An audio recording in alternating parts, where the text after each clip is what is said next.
Uau! Bem-vindo à Escola de Nobreza. Acredito que você vai crescer muito com a gente aqui. E já no começo desse podcast eu quero pedir para você já se inscrever aqui no canal, já dar o seu like e, muito importante, deixa um comentário. Vou ler todos os comentários e vou responder, hein? Então, por favor, não fica só assistindo a gente não. Vai lá agora, se inscreve agora e você já ativa esse sininho e depois você faz um comentário e você também dá um like.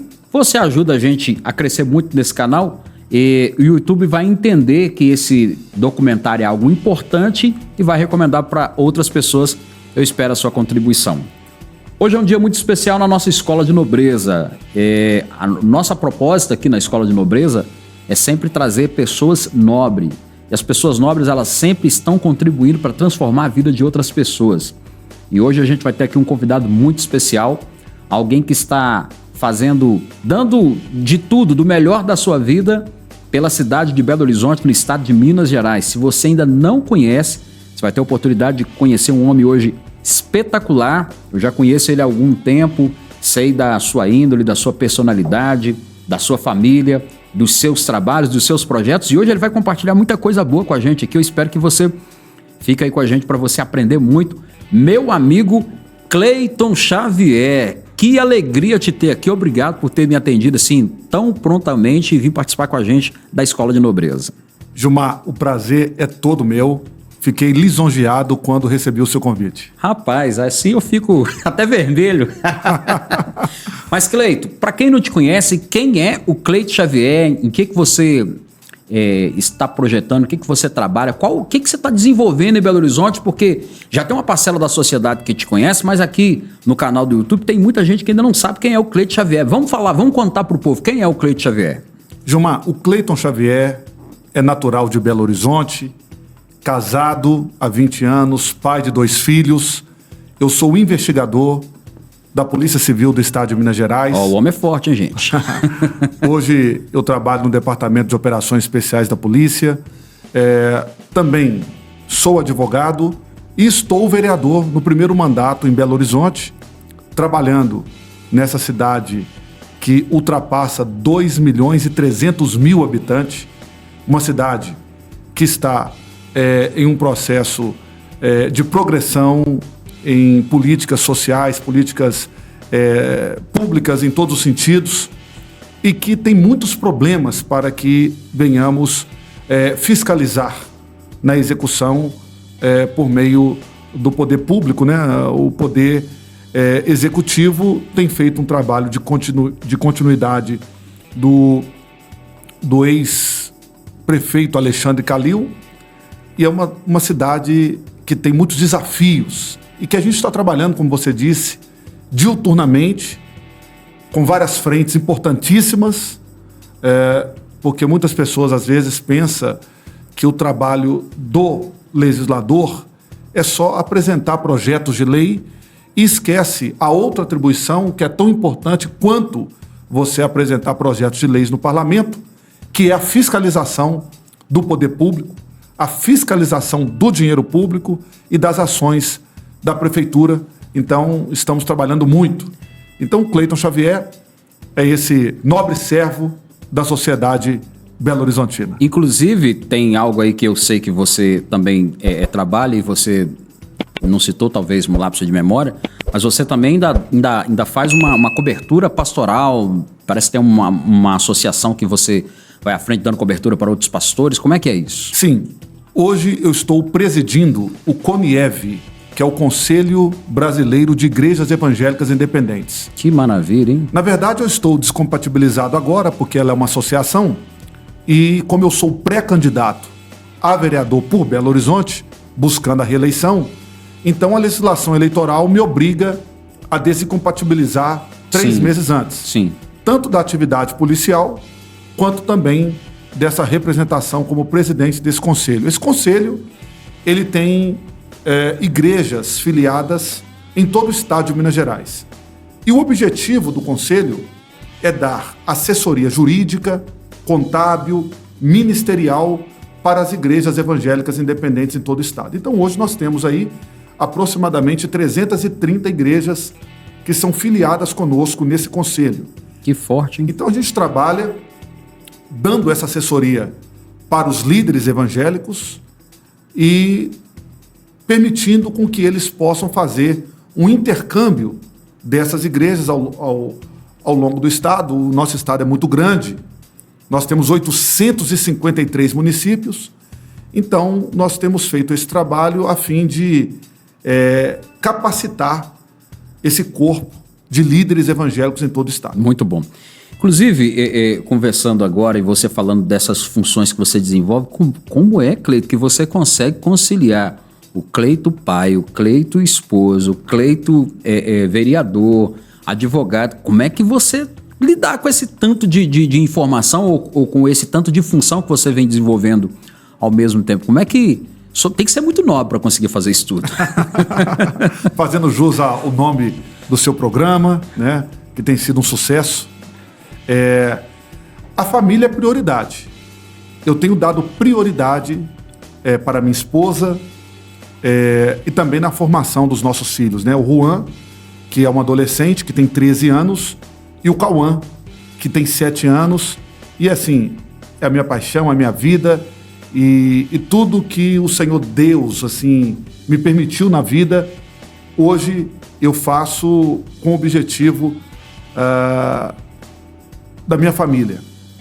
Então, as outras atividades, por exemplo, hoje eu estou na ativa trabalhando na Polícia Civil, descompatibilizei há uma semana, mas até então estava, né, na ativa. E aí, com o trabalho no parlamento, a Constituição permite, quando você está ocupando um cargo público efetivo e você está também no cargo eletivo de vereador, se há compatibilidade de horário, você pode exercer as duas funções. Então, eu exerço a função no plantão do Departamento de Operações Especiais e todos os dias que eu tenho atividade no parlamento em que eu tenho que marcar presença no plenário, eu estou ali representando a população de Belo Horizonte. Agora, o artigo 28 do Estatuto da Ordem dos Advogados me impede de exercer a advocacia estando exercendo a atividade policial. Então, eu sou advogado, não estou exercendo efetivamente. Uhum. Então, a gente dá conta daí do tempo. E tem dia que o nosso dia tem mais de 24 horas. Acaba acontecendo. Agora, antes de eu entrar, eu quero falar muito sobre os projetos políticos, principalmente para a cidade de Belo Horizonte, que é cheia de desafios. Mas antes de eu entrar nos projetos políticos, eu quero dar uma passada com você aí nos desafios da Polícia Civil. Até alguns meses atrás, a gente teve aí dentro da Polícia Civil muitos casos, né, relacionados a pessoas que policiais que estavam sendo num tempo de estafa, tirou a própria vida. E eu vi que isso veio para a imprensa, às vezes, talvez até de uma forma muito pejorativa. Mas você, como é alguém que está lá dentro da corporação, como que a Polícia Civil no estado de Minas Gerais hoje, como se ajuda os policiais? Que tipo de ajuda que os policiais têm, que os agentes têm, falando de uma forma psicológica, de uma forma de assistência da família? Como é que está esse mercado hoje? Ou como é que está essa visão hoje? Gilmar, eu fico até satisfeito em você me fazer essa pergunta, porque a atividade policial é uma atividade peculiar, específica e extremamente estressante. Estressante, imagino, que tanto deve ser estressante. É uma pressão de todos os lados, né? O policial, ele, infelizmente, em Minas Gerais, ele não conta com uma estrutura que possibilite um trabalho de qualidade. E mesmo com essas adversidades, o policial, ele tem que desdobrar, ele tem que dar algo a mais para poder fazer uma atividade de investigação onde o próprio Estado tinha que garantir essa estrutura e às vezes não garante. Então a gente percebe policiais tirando do próprio bolso para poder comprar coisas estruturais para uma delegacia, policiais usando o próprio telefone pessoal para poder fazer as investigações, porque às vezes falta essa estrutura também. Então, assim, a Polícia Civil, ao meu ver, ela está esquecida pelo governo do Estado. Enquanto nós temos aí, vamos supor, uma média arredondando, pode ser um pouco para mais, um pouco para menos, 10 mil homens em todas as carreiras policiais hoje na Polícia Civil, nós devemos ter 5 ou 6 vezes mais policiais militares. Então é muito desproporcional.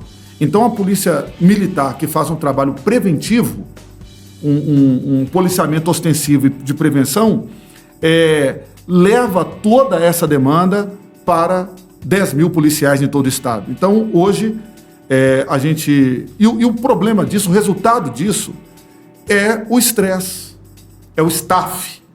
E aí muitos colegas policiais... Não aguenta a pressão. Por questões diversas, isso...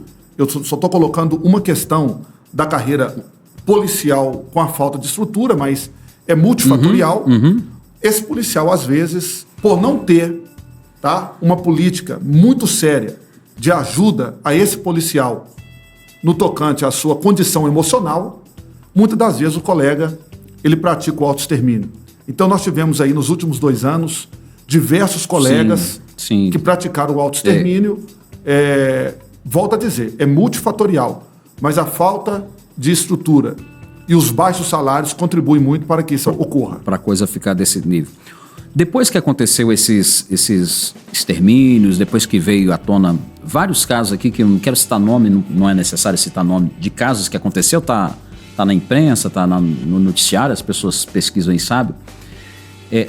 A sua visão dentro da Polícia Civil do Estado de Minas Gerais, houve algum projeto ou alguma melhora no sentido de dar uma assistência, pelo menos terapêutica, psicológica, melhor para os policiais? Ou a coisa continua do mesmo jeito?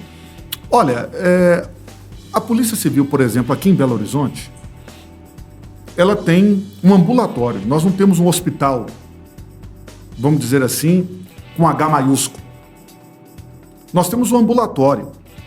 E o que hoje se oferece para a assistência psicológica, psiquiatra, emocional, psicossocial, para o policial é muito pouco diante da demanda. Então hoje o policial ele trabalha numa atividade altamente estressante e na outra ponta da linha a gente não vê uma política do governo do estado em fazer um trabalho de fato efetivo, preventivo nas unidades policiais, nos departamentos de operações especiais. Então, assim, é lamentável você ver uma polícia judiciária, uma polícia bicentenária, uma polícia importante para a elucidação das infrações penais, viver o que a Polícia Civil vive. Então, nós poderíamos ter uma atenção muito melhor, mais extensiva, por parte do governo do estado para garantir uma melhor saúde mental dos nossos policiais. Eu fico pensando, enquanto você fala, que a gente tem aí Você está falando muito de um caso que você viu e que a maioria das pessoas vê em forma da capital, lá de Belo Horizonte. Agora eu fico imaginando como deva ser essa situação para os policiais que estão nos interiores, né? Que estão nas cidades. É muito pior. Eu realmente foquei em Belo Horizonte, né? Porque eu nunca trabalhei lotado no interior. Eu tenho 15 anos de polícia. Então, os 15 anos de serviço na Polícia Civil foi em Belo Horizonte. Mas eu tenho um relato de policiais que estão aí nos arredores do nosso estado e a situação ainda é muito pior do que Belo Horizonte. Imagino. Muito pior, em todos os sentidos. E mesmo com essa diversidade toda, você vê policiais vocacionados, como dizem, né? Polícia de verdade, dando tudo de si, abnegando da própria vida, às vezes sacrificando a família para o serviço da investigação. Para poder cobrir. E às vezes não tem o reconhecimento do governo do estado, que deveria reconhecer o esforço de cada policial que está, sobretudo, no interior do estado.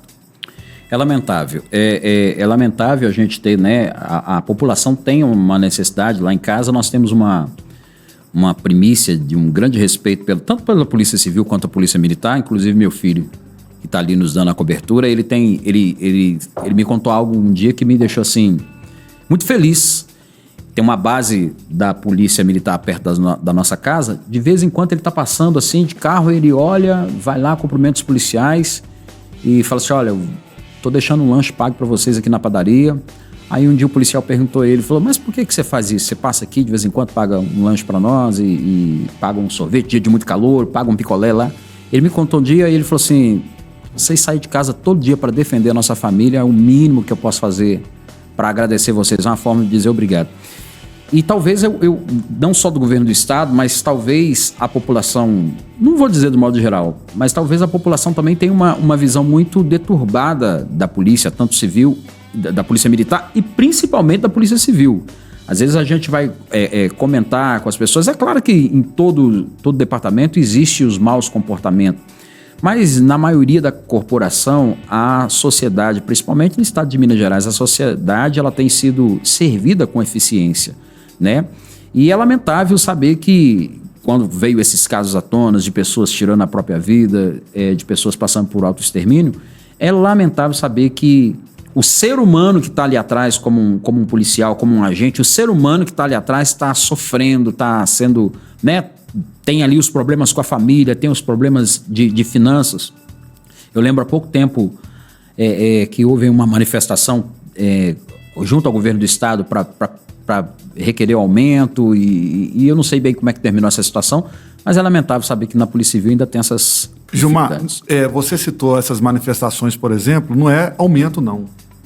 O governo do estado, ele deixou de cumprir a legislação quando ele deixa de conceder uma recomposição de perda inflacionária.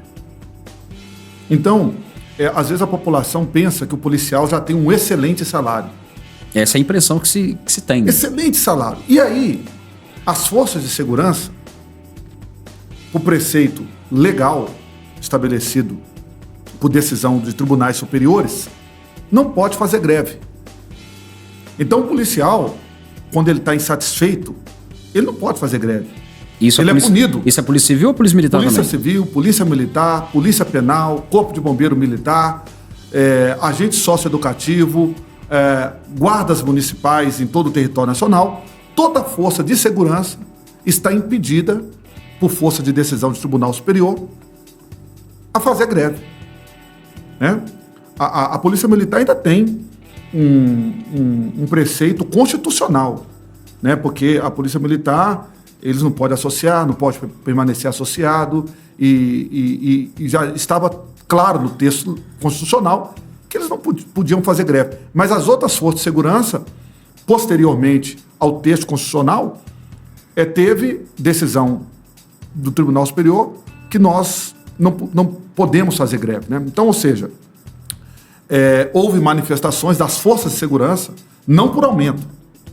E aí a imprensa, às vezes, passa que a manifestação é por aumento, aí a população entende, poxa, já tem um salário bom, fica parando o trânsito, fica fazendo isso, fica fazendo aquilo, fica gritando, palavra de ordem, querendo aumento. Não é aumento, é recomposição é direito salarial, né, das perdas inflacionárias. E o governo deixou a desejar.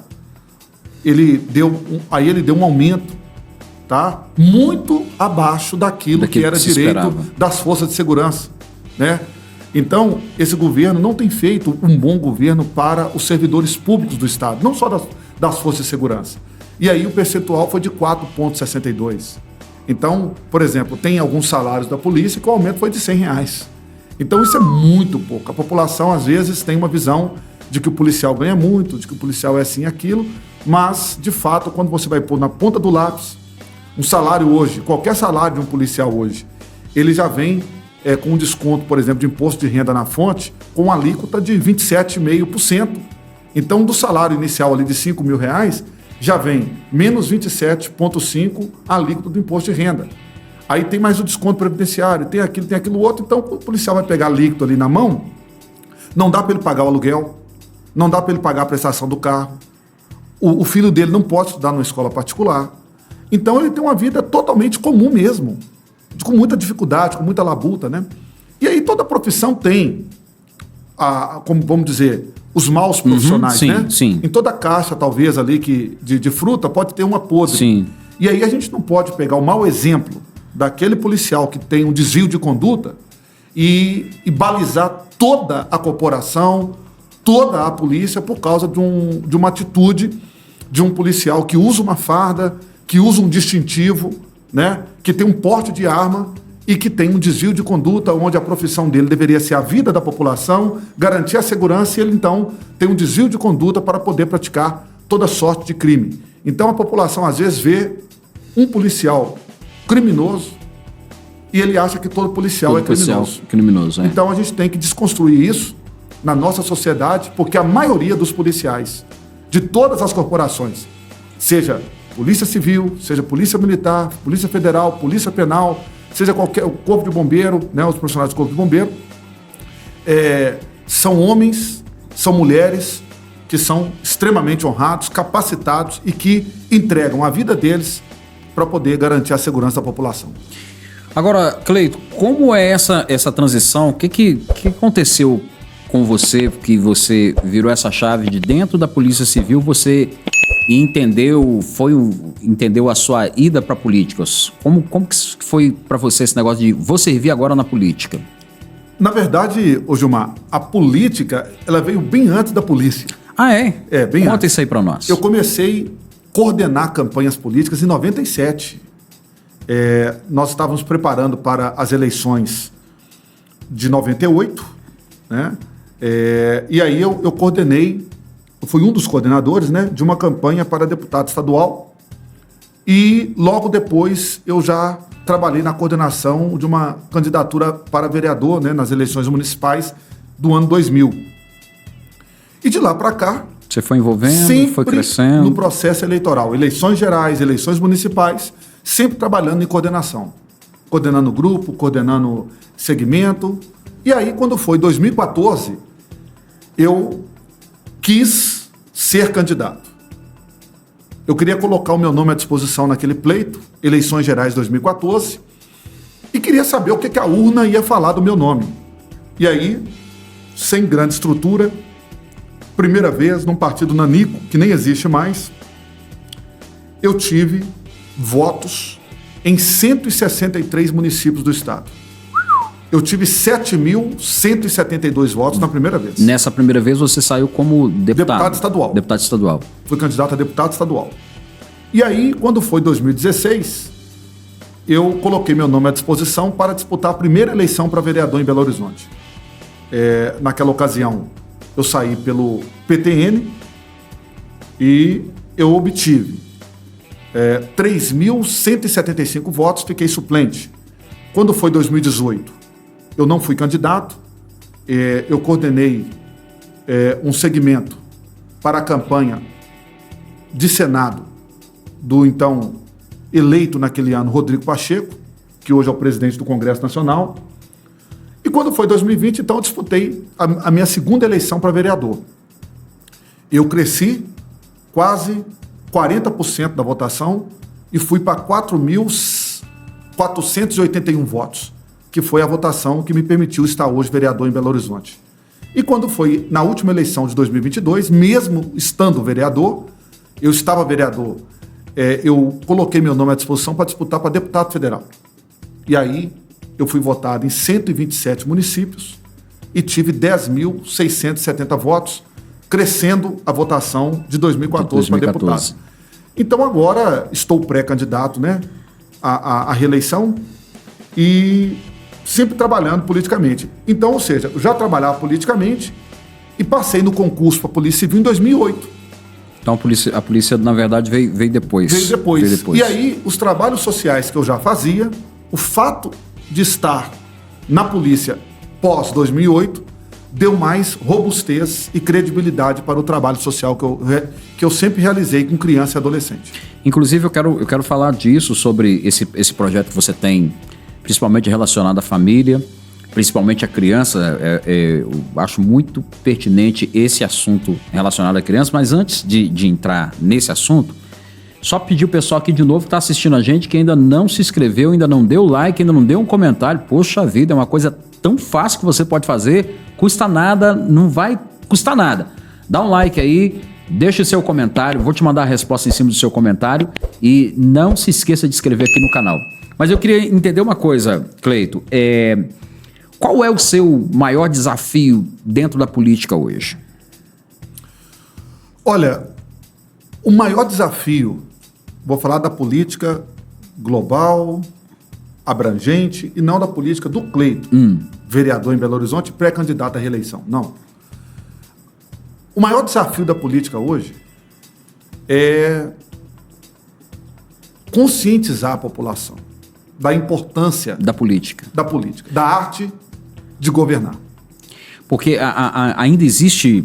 Eu, pelo menos, fui criado numa família assim que lá em casa não se falava de política.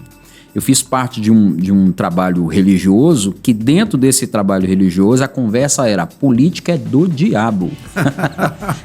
Cresci, não se falava em política. E hoje eu tenho uma percepção bem diferente disso e eu vejo que é o seguinte, quanto mais as pessoas se afastam da política, e aí eu vou falar do lado ruim, mais liberdade a corrupção tem na parte corrupta da política. Então, é muito pertinente essa questão de conscientização. E como que a gente consegue conscientizar as pessoas de ver a política, de estar na política? Ô Gilmar, eu quero falar para o seu telespectador, aqueles que estão sempre acompanhando os seus convidados aqui nesse programa magnífico que fala de nobreza.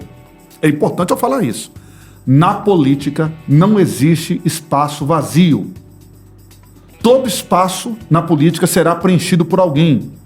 E se você diz, como o Gilmar disse ali, né? Que a política é do diabo, que as pessoas de bem não podem entrar na política. Se você não gosta da política, você será, com certeza, governado por quem gosta. Verdade. Então, sendo bom ou sendo mal. Agora, como que nós conscientizaremos a população? Através dos nossos exemplos, das nossas atitudes, de políticas justas, de políticas que de fato possa atender os anseios da população. Por quê? Porque o político, o grande mal da política hoje é parte da população tratar os políticos como ídolo. Um dia eu fiquei indignado, eu cheguei no aeroporto e eu estava vendo um certo alvoroço, eu até comentei isso com a minha esposa, fiquei muito indignado quando eu cheguei em casa. Um determinado político, que eu não vou citar o nome dele aqui, ele desceu, né? Ele estava ali no aeroporto, ele chegou ali, e aí as pessoas correram atrás dele. E eu queria saber quem era. E era um político. Chegando um artista, um jogador de futebol que tá chegando. Jogador, uma estrela de Hollywood. E as pessoas pedindo autógrafo para um político. É isso que não pode ter, Gilmar. O político é um servidor. É um servidor da população. Né? Ele é um servidor, ele é um empregado do povo. E o povo tem que parar com isso. De olhar o político como popstar, pegar autógrafo de político, querer ficar tirando foto com o político. Por isso que muitos deixaram isso subir na cabeça e eles oprimem o povo. Muitos já não se compadecem mais do necessitado. Muitos já não trabalham mais com equidade, com justiça, porque se vê como estrelas, porque a própria população pratica idolatria quando vê alguns políticos. Então, hoje no Brasil, a população precisa entender: político não é estrela. Político... é empregado do povo. É empregado do povo. É servidor. É empregado do povo. Empregado do povo. É isso que a gente tem que ter essa consciência. É verdade. A Câmara, tem muito tempo que eu não vou lá em Belo Horizonte, nem na Câmara dos Vereadores, nem dos Deputados. Já foi uma época que eu ia muito naquela região. Mas ainda a Câmara é a casa do povo. O povo não tem consciência disso, né? Ô Gilmar, a gente sempre fala isso, né? Ninguém visita. Nós sempre falamos isso. Que a Câmara Municipal é a casa do povo, que a Câmara Federal é a casa do povo. Aqui, eu já participei de diversas reuniões ordinárias de plenário, sem uma pessoa na galeria, votando projetos importantes para a cidade. Que podia vai atrapalhar ou ajudar a vida do cidadão. Que muda a vida da família, da população, na área do transporte, da habitação, do trabalho. Projetos interessantíssimos, importantíssimos, que altera lei orgânica, que altera plano diretor, que altera legislações importantes, que revoga, que acrescenta. e nenhuma pessoa na galeria. E quando você vai ver no YouTube, 20 pessoas numa população de 2.300.000 habitantes, 20 pessoas assistindo ao vivo, 15 pessoas assistindo ao vivo. Então a gente percebe quantas audiências públicas, tratando temas importantes da área da segurança e de mobilidade e outras áreas, meio ambiente, e você vê ali 5 pessoas, 10 pessoas.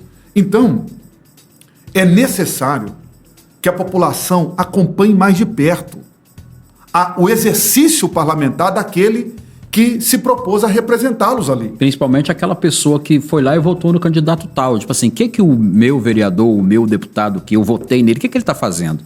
Nunca passou um dia com o seu representante na Câmara Municipal. Não sabe o que ele votou? Seria importante. Não só a votação, só o plenário, que às vezes dura 10 minutos, 30 minutos, 2 horas, a depender da ordem do dia, do que está pautado ali para a ordem do dia.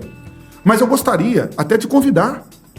Quem sabe você tem algum telespectador que está assistindo o seu programa de Belo Horizonte. É importante você chegar lá na Câmara, chegar na portaria, se identificar, subir para o gabinete, né, do vereador que te representa e você passar o dia inteiro lá para ver como é que é a atividade parlamentar, comissão, audiência pública, assinar requerimento, ir na diretoria legislativa e protocolar os projetos, depois desce para o plenário, discute, que é importante.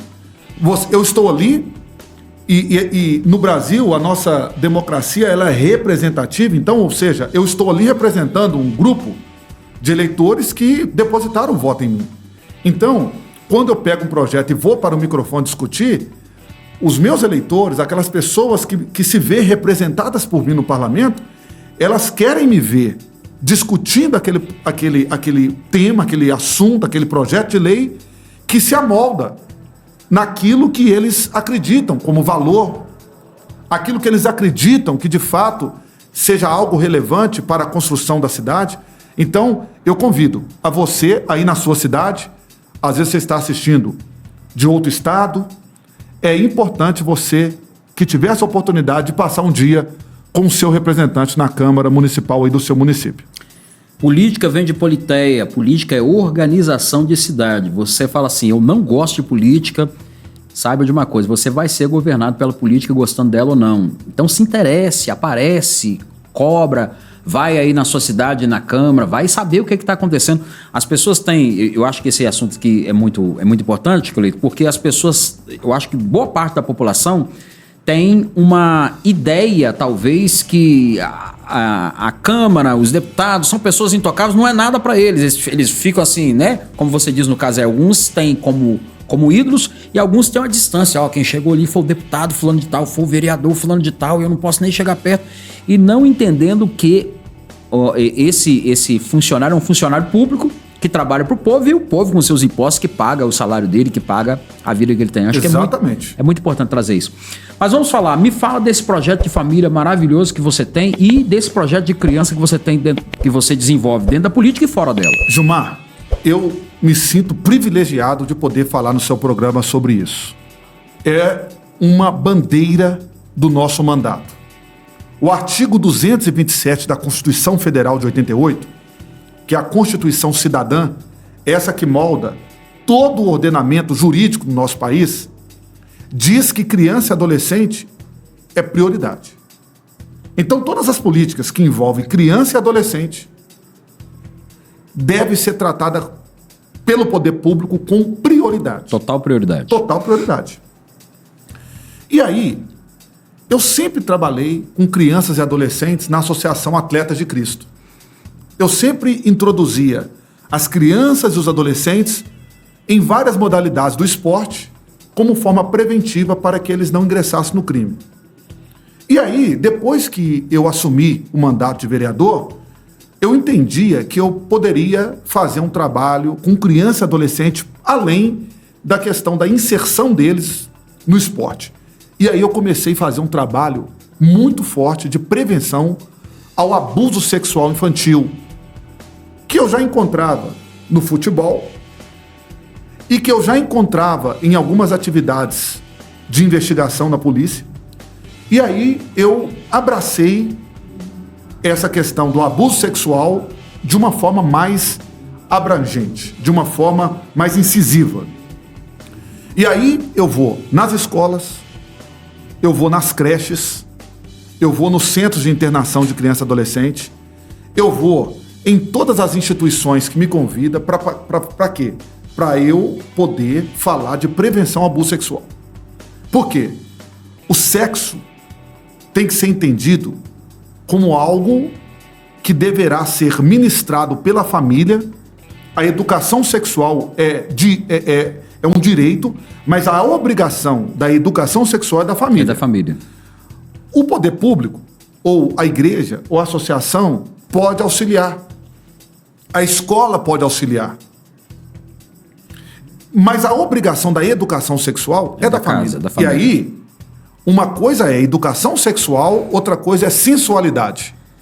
As crianças, elas não devem ser sensuais, mas elas devem ser educadas sexualmente. Ter a consciência da sexualidade. De acordo com a Lei 8.069 de 90, que é o Estatuto da Criança e do Adolescente, de acordo com o próprio artigo 227 da Constituição Federal, de acordo com outros diplomas que regula as políticas de atendimento à criança ou adolescente. Então, ou seja, a criança precisa ser educada. E aí, há um tabu muito grande na sociedade quando o assunto é sexo. Há um tabu. E é justamente esse tabu que leva os violadores dos direitos das crianças a agir. A agir porque... Os pedófilos, os abusadores, os predadores. Por quê? O tataravô não ensinou para o bisavô não ensinou para o avô não ensinou para o pai não ensina para o filho porque não sabe qual a faixa etária, o que falar. E ele pensa assim, se eu educar sexualmente o meu filho, eu vou despertar um desejo precoce nele, nela, e aí qual idade para mim começar a falar e tal. E aí o tabu é tão grande que eu sempre falo isso nas palestras para os pais. O menino, ele não tem pênis. O menino tem torneirinha. Sim. O menino tem piu-piu. Sim. O menino tem varinha. A menina, ela não tem vagina, ela não tem vulva. Ela tem o quê? Pepequinha, florzinha, rosinha. Ela tem tudo, biscoitinho, tudo. Menos aquele nome científico, anatômico, que deveria ser ensinado. Eu já cheguei em palestra, por exemplo, com adolescentes de 14 anos, que quando eu falei o nome científico do órgão genital da menina de 14 anos levantou a mão e disse, eu não sabia, eu nunca ouvi essa palavra, não. Eu nunca ouvi. Ela já ouviu vários termos pejorativos, que ilustra, que identifica o órgão genital dela, mas o nome mesmo que está ali elencado anatomicamente, cientificamente, no corpo dela, no corpo humano, ela nunca ouviu falar. É um tabu. Interessante. E qual a idade ideal que os pais devem começar a falar com os filhos sobre isso, Cleito? Você que tem toda essa experiência. Gilmar, assim que a criança ela começa a falar e andar, e já entender, isso é copo, isso é bola, isso é lápis, isso é banana, isso é maçã, os pais já podem, já tem manuais. A pediatria permite já alguns manuais, alguns estudos do que você pode já introduzir para a criança no tocante ao seu próprio corpo. Dizendo para a criança que ninguém pode tocar no corpo dela. Isso o pai e a mãe vai tocar por questões específicas. De higiene, né? De higiene, de cuidado. De cuidado com a saúde. E a criança tem que chegar dentro de um consultório médico e na hora que o médico falar assim, coloca ela ali em cima, coloca ele ali em cima, pode deitar ele ali, pode deitar ela lá, a criança tem que falar, papai, mamãe, quem estiver acompanhando, responsável, eu posso? Ou então eu não vou tirar a roupa. Porque ela já foi ensinada, ela já foi educada em casa no tocante a isso. Que ninguém pode tocar no corpo dela. Para a satisfação da própria lascívia, o que está acontecendo hoje, saiu uma matéria hoje, cresceu 10% ou 20%, não sei, os casos de abuso sexual entre 2022 e 2023. Que terrível. Cresceu. Que terrível. Mas por quê? Porque é um tabu. E hoje a criança, por ela não ser educada em casa por causa desse tabu, ela aprende aonde? É na internet, ela aprende nos grupinhos, e aí cada vez mais cedo, essa criança está sendo erotizada por músicas, por pessoas que querem, né, que a capacidade sexual, que hoje é de 14 anos. A capacidade sexual no Brasil hoje é de 14 anos. Há grupos que querem reduzir isso para 10, para 12, para 8. Há vários grupos que querem reduzir essa capacidade sexual. Então hoje nós precisamos ficar atentos como pais, como mãe, você que está nos assistindo aí, porque não existe lugar 100% seguro quando o assunto é abuso sexual. Olha, a igreja que você frequenta não é um lugar 100% seguro. Real. A escola que a sua filha, que o seu filho estuda, não é um lugar 100% seguro. Tá? A sua casa não é um lugar 100% seguro. Por quê? 80% dos abusos acontecem dentro da própria casa família. E com pessoas próximas da família. Da família. É o padrasto, é a madrasta, é o avô, é a avó. Lamentavelmente é a verdade. É pessoa que inspira confiança, né? Exatamente. Quer ganhar a confiança da criança. E aí, a criança que não tem a dimensão do mal que ela está sofrendo muitas das vezes, porque nem todo abuso vai ter a conjunção carnal. Nem todo abuso vai ter a conjunção carnal. Importante falar isso. Aquilo que em 2009 a lei trazia lá no capítulo dos crimes contra a dignidade sexual como atentado violento ao pudor, isso não tem na lei mais. Hoje vai caracterizar a importunação sexual ou vai caracterizar o estupro de vulnerável se a vítima tiver idade igual ou inferior a 14 anos. Então, o que acontece? Muitas das vezes, é o famoso, né? O mão boba. Sim. A pessoa está passando a mão nas partes íntimas e a criança não tem consciência da criança para satisfação da própria lascívia, com introdução ou não de objeto, dedo, nos orifícios da criança, no ânus, ou seja, na vagina, enfim, ou até a prática de um sexo oral na criança. E às vezes, se a criança não tiver a educação sexual, a criança vai ver aquilo como brincadeira, porque o abusador, ele vai tentar falar que é a florzinha é assim, que a florzinha é aquilo outro, porque é brincadeirinha. É a mesma florzinha que é o termo que a mãe usa em casa na hora de dar banho.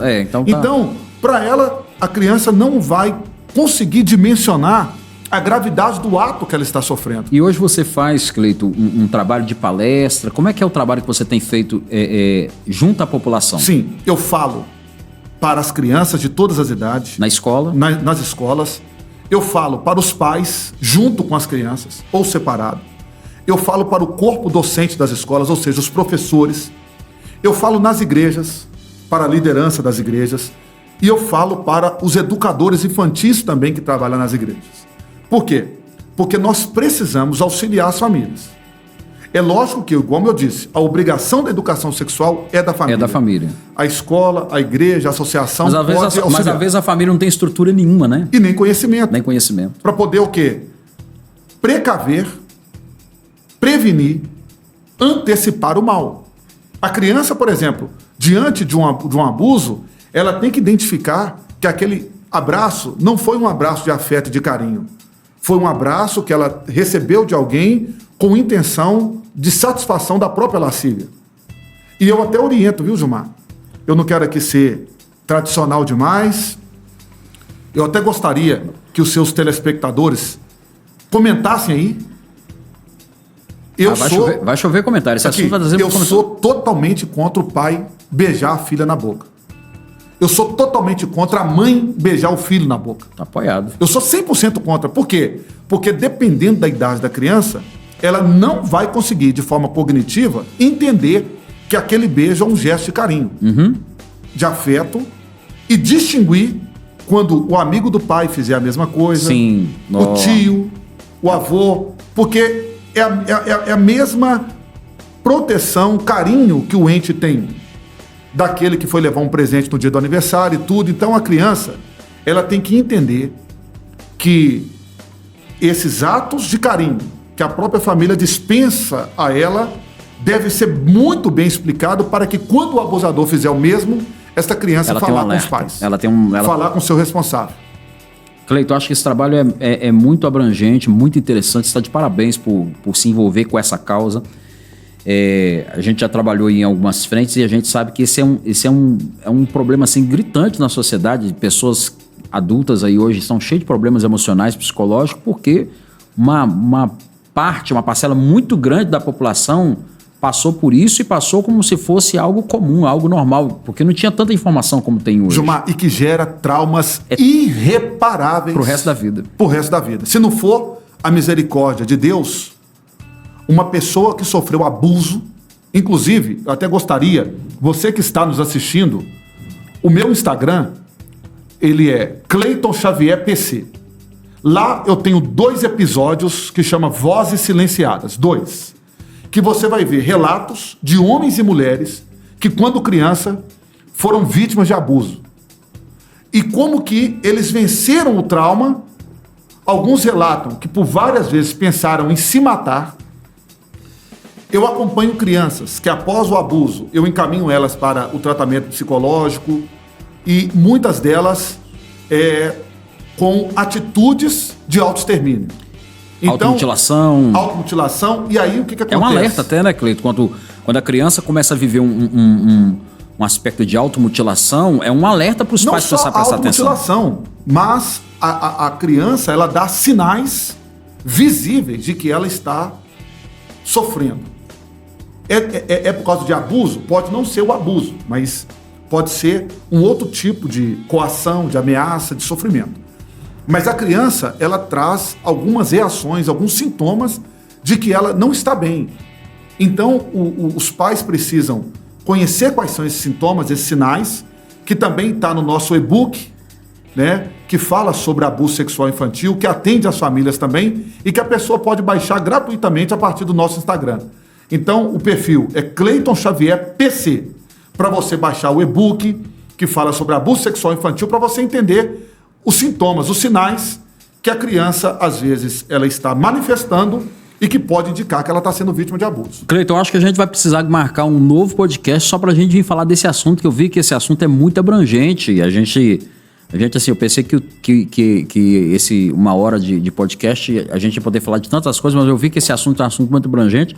Já fica aqui o convite para você voltar aqui no podcast para a gente falar exatamente sobre esse assunto, para você trazer detalhes, para você trazer casos, dados concretos. Exatamente, e contar pra gente assim algumas situações, né? Porque eu tenho certeza que algum pai, alguma mãe que está assistindo a gente agora, de repente tá vivendo um problema desse ou viveu um problema desse e a pessoa não sabe como sair disso, ou não sabe como educar o filho. Se ainda dá tempo de denunciar. Entendeu? Né? Tem gente que foi abusada há tanto tempo e aí, quando lembra, chora, sente aquela revolta e pergunta: ô policial, dá tempo de levar essa notícia até a delegacia? Então eu quero falar sobre isso.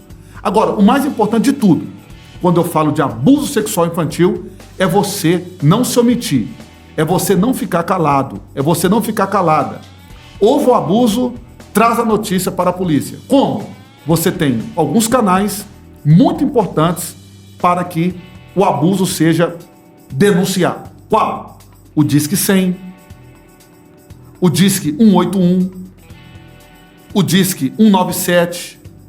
Você pode ligar e a sua identidade será mantida em absoluto sigilo. Mas é importante que você não seja omisso. É importante que você não seja omissa. Os casos de abuso precisam vir para a luz para que haja tratamento para a vítima e punição para o violador do direito. Muito bem. Eu espero que você pegue essas anotações, eu espero que você comece a trabalhar na sua família com prevenção, porque prevenção é melhor do que lamentação. Sim. Não é verdade? Então, mais barato a prevenção. É mais barato a prevenção. Então é importante você começar a acompanhar o Cleiton Xavier nas redes sociais dele e você começar a pegar informação. Eu queria falar muita coisa, eu tinha várias perguntas sobre a política, Cleiton, mas o tempo que a gente tem aqui está indo para o final. Mas eu queria que você falasse aqui, em poucas palavras, sobre as suas propostas para... caso eleito, você vem hoje como pré-candidato de vereador na cidade de Belo Horizonte, e quais são os seus projetos caso eleito? Eu sei que você já está fazendo muita coisa, mas caso você seja eleito nessa próxima candidatura, quais são os desafios ou quais são os projetos que você está trazendo para você ajudar a cidade de Belo Horizonte? Antes de você responder, uma pergunta minha para a gente, assim, em poucas palavras, que a gente está com pouco tempo. Antes de você responder, eu só queria entender se a Prefeitura de Belo Horizonte, se a Câmara dos Vereadores de Belo Horizonte vai fazer alguma coisa em Belo Horizonte com aquele tanto de morador de rua que tem ali, Cleiton. Tá feio andar em Belo Horizonte. Gilmar, bem rapidamente, a Prefeitura fala que são 5.300 moradores em situação de rua. O CAD único do governo federal, dos cadastros em Belo Horizonte, dão conta de quase 12 mil. E a Universidade Federal de Minas Gerais diz que são 17 mil. Eu fui o relator da CPI dos moradores em situação de rua. O que se gasta anualmente é em torno de 200 milhões de reais com essa política. 200 milhões de reais. Eu vou repetir. Cerca de 200 milhões de reais anual para tratar a política de morador em situação de rua. E como é que Belo Horizonte está feio daquele jeito, gente? Sabe por quê? Porque tudo que está sendo feito com esses 200 milhões é um enxugar-gelo. São contratos com 80 aditivos, 50 aditivos, que não passa de enxugar-gelo, porque a política não é efetiva. E lá no meu relatório, que foi aprovado por unanimidade na Câmara Municipal, eu coloquei algumas soluções que o poder público poderia estar fazendo para diminuir esse número de morador em situação de rua que está, assim, cada vez mais. A impressão que a gente tem é que está crescendo, a cidade suja, Está suja, prejudicando o desenvolvimento econômico da cidade e a gente contribuindo para que essas pessoas não tenham a sua dignidade respeitada. É terrível você andar em Belo Horizonte, saber que você está num bom carro, que você está numa boa roupa e você vê aquele tanto de gente naquela situação. São pessoas que estão sem nenhuma dignidade, abandonada, e eu fico perguntando assim, gente, cadê o poder público de Belo Horizonte que é poderoso para ajudar essas pessoas? Né? E hoje Belo Horizonte tem um orçamento próximo de 23 bilhões de reais. É muito dinheiro. Então, ou seja, se 600 milhões é para assistência social e 200 milhões para tratar a população em situação de rua, nós precisamos de criar mecanismos eficientes, tá? Mesa de discussão verdadeira com a participação dos agentes do executivo para a gente poder fazer uma política efetiva para voltar ou restaurar o vínculo familiar, o vínculo da dignidade dessa pessoa que está morando em situação de rua, que está em situação de rua. Nós não podemos aceitar isso. E o Gilmar, emendando com a pergunta dele, veja, se for a vontade de Deus e eu conseguir renovar o meu mandato, a próxima legislatura será uma legislatura muito importante em Belo Horizonte. Por quê?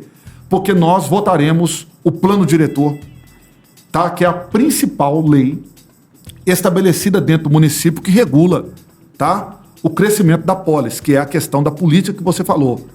A etimologia, o significado da palavra política é a organização, o governo da polis. E o plano diretor é a principal lei que o município estabelece para as suas diretrizes de todas as formas possíveis.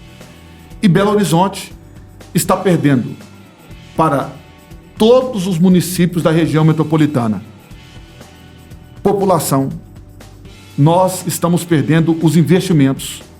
Belo Horizonte parou no tempo. Tá ficando sozinha, abandonada a cidade? Não tem desenvolvimento econômico. Então o pessoal está indo para onde? Para Lagoa Santa, está indo para Betim, está indo para Contagem, para Nova Lima, está indo para Vespasiano, para Santa Luzia e Belo Horizonte. Está ficando abandonado. Que é uma cidade que tem um potencial de ter grandes desenvolvimentos econômicos. Não tem. Então, a próxima legislatura a gente tem um compromisso com o plano diretor. E outra, eu tenho falado isso, o nosso grupo de vereadores tem falado isso, a próxima legislatura será, aqui ó, o novo contrato com as empresas de ônibus. Porque a passagem é cara e não tem a qualidade que o pagador de impostos, que o usuário do transporte público merece no seu deslocamento de casa para o trabalho, do trabalho para a faculdade, da faculdade para o seu lar. Então, nós temos temas importantíssimos. Morador de rua, em situação de rua, é um tema. Mobilidade é um outro tema, com o novo contrato das empresas de ônibus que termina na próxima legislatura. O plano diretor, porque nós temos uma política de habitação péssima na cidade de Belo Horizonte. Cleito Xavier, você é um homem nobre. Eu tenho a oportunidade de conhecê-lo há muitos anos, conheço sua história, seu crescimento. Eu venho acompanhando o seu trabalho, mesmo que a gente não está perto fisicamente, mas de longe. Hoje as redes sociais nos proporcionam muito essa oportunidade da gente acompanhar os amigos. Eu quero parabenizar você pela pessoa que você é, pelo homem que você é, pelo pai de família que você é. Eu quero te honrar pela pessoa maravilhosa que você é, pela humildade que você tem e por ser um camarada tão engajado na frente, tanto da política hoje lá da cidade de Belo Horizonte, e está intimamente ligado a vários projetos, está fazendo um trabalho maravilhoso, e eu torço aqui 100% que você nessa próxima legislatura possa, junto aí com muitas pessoas, entrar de novo, né? Ser eleito mais uma vez, ter aí mais 4 anos e junto dessa nova turma que vai chegar, provavelmente com o novo prefeito, Belo Horizonte começa a ter, ou começa a se tornar uma cidade mais nobre.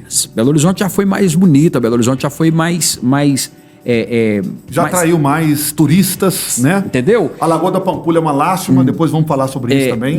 E outra coisa, eu quero deixar aqui as portas abertas para você vir no podcast quando você quiser. Quero te agradecer muito por você, assim, com muita clareza e simplicidade nos atender. E eu acredito que essa 1 hora que a gente passou aqui vai ajudar muitas pessoas a ter uma percepção sobre você, uma percepção sobre nobreza e uma percepção do que elas podem trabalhar na vida delas. E eu queria que você deixasse aqui a sua mensagem final, uma mensagem de nobreza para as pessoas e as suas redes sociais. Como que as pessoas encontram Cleiton Xavier, como as pessoas podem ir lá para falar assim, aqui, Cleiton, eu preciso que você me dê uma direção. Como é que funciona isso? Gilmar, obrigado mais uma vez. O seu telespectador, o seu ouvinte, aquele seguidor do Gilmar Caetano, da Escola de Nobreza. Olha, o Cleiton Xavier você encontra diariamente lá na Câmara Municipal de Belo Horizonte ou aí na rua próxima do seu bairro. Você que está mais distante, talvez não seja de Belo Horizonte, o meu Instagram, cujo perfil é Cleiton Xavier PC. Cleiton Xavier PC. É onde eu coloco ali todo o trabalho que a gente realiza, seja numa visita técnica, seja num atendimento, seja numa palestra. Você poderá interagir comigo, mandar sugestões, mandar pergunta. Eu terei a grata satisfação de responder a todos vocês que me chamaram lá no direct. Eu disponibilizo também o meu WhatsApp lá no próprio perfil do Instagram. É o meu WhatsApp pessoal que eu vou te responder. Não é de assessor, não é de ninguém, é o meu mesmo. E aí eu quero agradecer a oportunidade que o Gilmar Caetano me deu, tá, de estar aqui e dizer para vocês, ele pediu para deixar uma mensagem nobre. Eu vou dizer para todos vocês: a maior riqueza que você pode ter aqui nessa terra é a salvação em Cristo Jesus. E a maior bênção que o Senhor Deus concede para você é a sua família. Então lute por ela e que nada destrua a sua família. Que maravilha! Olha, eu espero que você tenha crescido muito nesse tempo que a gente está aqui. E vou te pedir mais uma vez, inscreva-se nesse canal, porque a gente vai trazer aqui muita gente nobre como Cleiton Xavier para poder estar ajudando você a fazer a sua vida acontecer de uma forma melhor, para você se tornar nobre. Essa é a nossa Escola de Nobreza. Você pode acompanhar meu trabalho também lá no Instagram. Anota aí, @GilmarCaetano1. Curte lá a página, entra lá, seja o nosso seguidor e a gente vai trazer muita coisa boa lá para você. Eu espero que você seja, muito agraciado por esse tempo que nós estamos aqui. Mais uma vez, Cleiton, muito obrigado pela sua presença, pela sua simplicidade. Leva um abraço para a família, leva um abraço lá para a Câmara. Qualquer dia eu vou lá na Câmara para a gente tomar. Será um prazer receber. Eu tô te devendo um café lá na Câmara, mas eu vou pagar essa dívida. Nós vamos agendar aí, a gente vai estar junto muito em breve. E eu espero que na próxima legislatura você esteja lá de novo para poder ajudar o pessoal de Belo Horizonte. Muito obrigado. Gente, um abraço, muito obrigado. Foi bom ter vocês aqui. Não esquece, tem que curtir, tem que deixar o comentário, tem que se inscrever aqui no canal. Faz isso, não te custa nada. Por favor, deixa aí o seu like, faz um comentário. Daqui a pouco eu vou responder os comentários. Um abraço.